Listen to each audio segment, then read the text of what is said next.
Ever thought about how Power Automate connects with apps like Outlook or SharePoint? Think about it. And that's where connectors come in. In Microsoft Power Automate, a connector is like a bridge that connects Power Automate to other applications. It connects to services like Microsoft Outlook, Microsoft Teams, Microsoft SharePoint. For example, you can send an email using Outlook connector. Another example, create a file using SharePoint connector. That's really simple.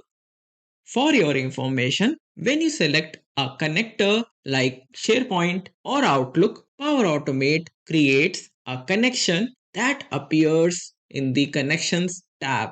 In the last session, we used Send an email action. If you click on the three dots available here, you can see Office 365 Outlook connection being used. If you go to the Connections tab, you will find the connection listed here. You can also create a new connection by clicking on this option.